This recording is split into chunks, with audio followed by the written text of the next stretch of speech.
Hello everyone, I am Simranjeet Kaur and welcome to my channel तेरा तेरा सब तेरा। जो ये वीडियो है ये मेरे प्रीवियस वीडियो का ही सेकंड पार्ट है। तो इस वीडियो में मैं कुछ आपको आसन्स बताऊंगी जो कि थोड़े से एडवांस्ड आसन हैं और इनके जो बेनिफिट है वो प्रीवियस वीडियो वाले ही हैं, सेम वही बेनिफिट्स हैं कि आपके बेली फैट को रिड्यूस करता है, वेट लॉस में हेल्प करता है और बैक पेन जिनके रहती है उसको एलिविएट करता है। और एक बात और कहूँगी कि जितने भी ये आसन्स होते हैं, जितनी भी योगिक प्रैक्टिसेस होती हैं, इनके जो बेनिफिट्स हैं और या कह लो इनके जो फ़ायदे हैं वो सिर्फ 2 या 3 फ़ायदों में ही लिमिटेड नहीं हैं। पूरी बॉडी को ये फ़ायदा देते हैं। पूरी जितने भी सिस्टम है आपकी बॉडी के, जैसे कि digestive system, circulatory system, respiratory system, excretory system या एंडोक्राइन सिस्टम, जितने भी सिस्टम आपकी बॉडी के, उन सभी के लिए बेनिफिशियल हैं। ये जितनी भी योगिक प्रैक्टिसेस हैं, इन सभी का जो फ़ायदा है आपकी पूरी बॉडी को मिलता है। और अभी जो मैं आसन्स आपको बताऊंगी वो थोड़े से मुश्किल होंगे, लेकिन धीरे धीरे जैसे ही आपकी फ्लेक्सिबिलिटी इंक्रीज़ होगी ये आसन्स डेफिनेटली आपसे बहुत अच्छे से होने स्टार्ट हो जाएंगे। आज जो मैं आपको आसन्स करवाऊंगी वो है सर्वांग आसन, हल आसन, सेतुबंध आसन और चक्र आसन। जो इसमें स्पेशली चक्र आसन है उसके लिए जो आपकी रिस्ट्स हैं वो स्ट्रॉन्ग होनी चाहिए। अगर जिनकी वीक रिस्ट हैं वो प्लीज़ इस आसन को ना करें, क्योंकि जो आपकी बॉडी का वेट है वो ज़्यादातर आपके रिस्ट्स पर आ जाता है। चक्र आसन में पैरों पर भी आता है लेकिन रिस्ट पर ज़्यादा वेट आ जाता है। तो प्लीज़ जिनकी वीक रिस्ट हैं वो इसको ना करें। और इन आसन्स को करने से पहले आपने अपनी बॉडी को अच्छे से वार्म अप ज़रूर कर लेना है। रिस्ट की एक्सरसाइज ज़रूर पहले कर लेनी है, तो उसके बाद ही ये आसन्स आपने परफॉर्म करने हैं। जितनी भी योगिक प्रैक्टिसेस हैं वो सभी आपने वार्म अप एक्सरसाइजेस करने के बाद ही परफॉर्म करनी है। तो चलिए स्टार्ट करते हैं video. The first asana is Sarvang Asana. Lie in Shavasana position. Then place the hands besides the body and then slowly raise the legs to the vertical position. इस आसन की जो फाइनल पोजीशन है वो ये रहेगी कि आपके जो अपर बॉडी और आपके जो लेग्स हैं वो बिल्कुल स्ट्रेट वर्टिकल पोजीशन में होनी चाहिए और आपकी जो चिन है वो चेस्ट की तरफ होनी चाहिए, चेस्ट को टच करनी चाहिए। The breathing should be like inhale in the starting position, then retain the breath inside while assuming the final pose.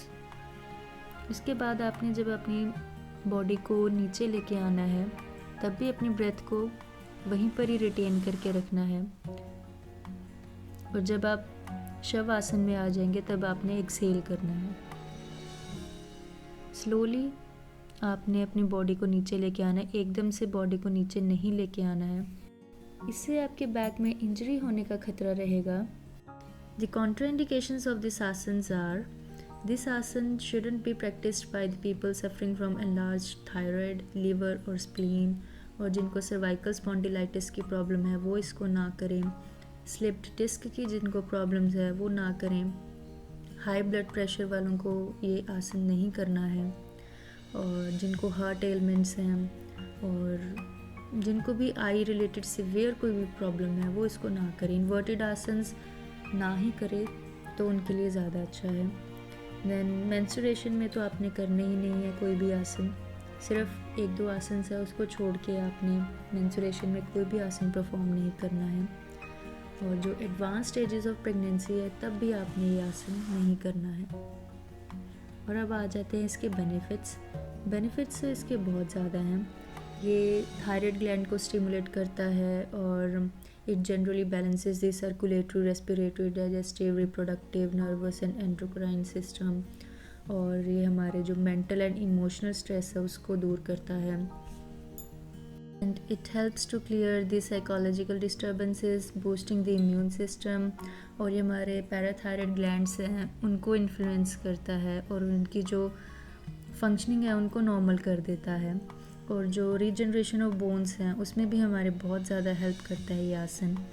And और जो हमारी जो ब्रीदिंग होती है इस टाइम, उससे क्या होता है हमारी बॉडी में जो एयर की जो एक्सचेंजेस होती हैं उसको इम्प्रूव कर देता है, वो स्ट्रेस को रिलीव करता है।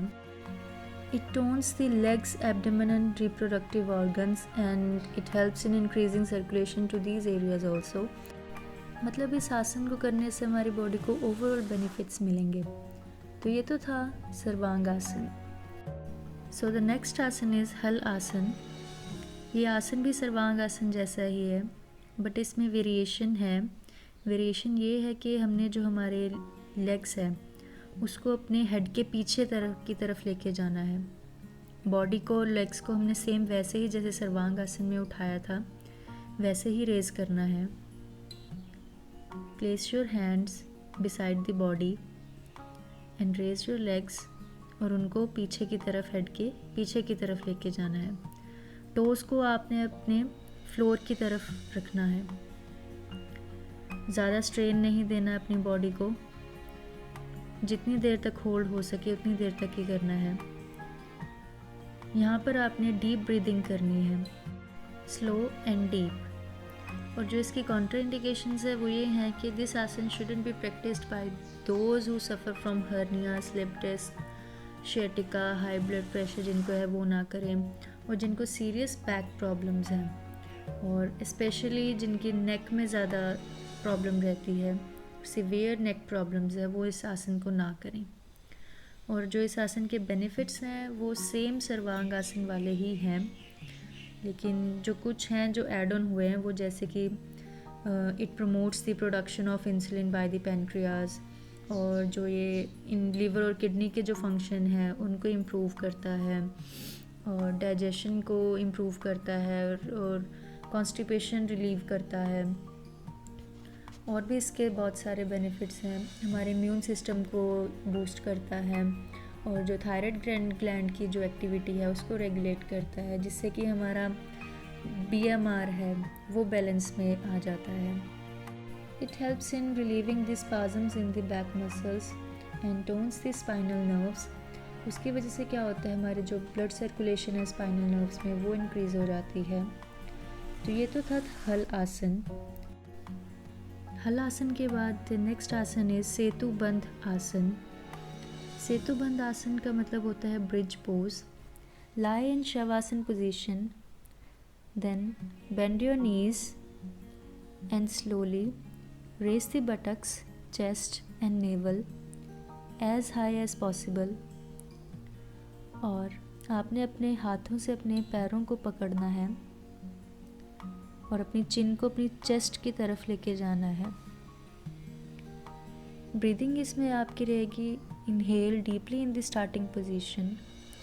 उसके बाद आपने फाइनल पोजीशन में आके आपने स्लोली और डीपली ब्रीद करना है। Then exhale and back to the normal position. तो ये तो था सेतुबंध आसन।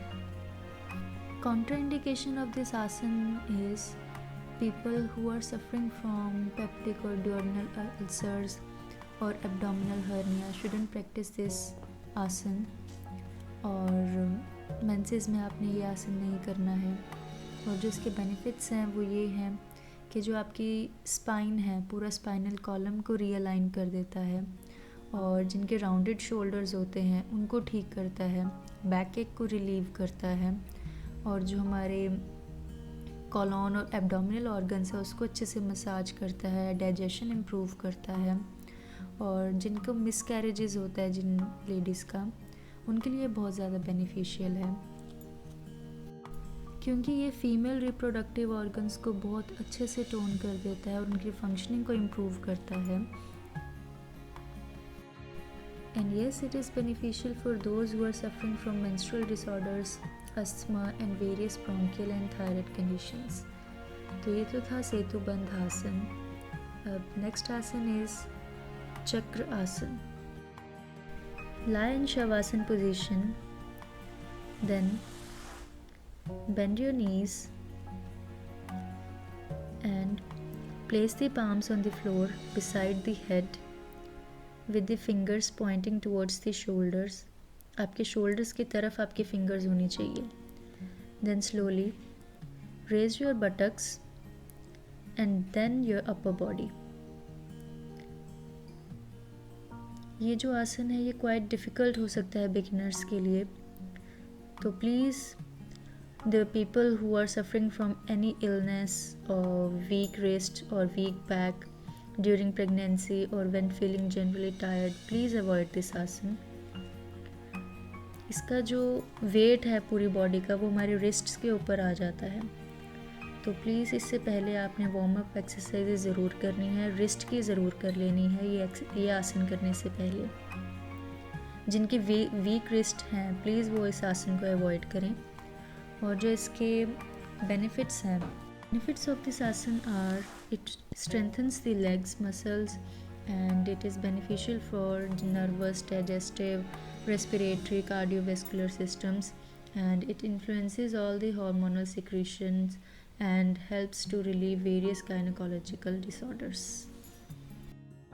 This was the चक्र आसन। और चक्र आसन में भी आपकी जो ब्रीदिंग है वो नॉर्मल रहेगी। Inhale in the starting position, और आपने जब अपनी बॉडी को रेज करना है तब आपने अपनी ब्रेथ को रिटेन कर लेना है and then exhale while lowering the body.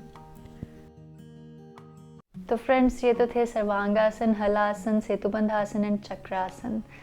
तो इन सभी की जो बेनिफिट्स और कॉन्ट्रा इंडिकेशंस है वो मैंने आपको वीडियो में बता ही दिए हैं। तो प्लीज़ अगर आपने ये आसन्स परफॉर्म करने हैं तो उससे पहले अपने प्रिकॉशंस को ज़रूर फॉलो कर लेना है। पेंसिस में आपने ये आसन्स नहीं करने हैं, ड्यूरिंग प्रेगनेंसी आपने ये आसन्स नहीं करने हैं, ये बहुत ज़रूरी है। और प्लीज़ अपनी ब्रीदिंग पर आपने ज़रूर कॉन्सेंट्रेट करना है। ब्रीदिंग टेक्निक अपनी सबसे पहले करेक्ट करनी है, और उसके बाद जब भी आप कोई भी योगिक प्रैक्टिस करें तो आपने ये ज़रूर ध्यान में रखना है कि आपने कब इनहेल करना है और कब एक्सहेल करना है।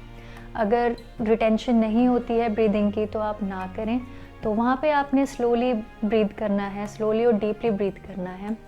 तो ये तो थी आपको प्रिकॉशंस मैंने बताई। तो आई होप आपको ये वीडियो बेनिफिशियल लगी होगी, and please do like, share and comment, and do not forget to subscribe my channel तेरा तेरा सब तेरा। Thank you so much.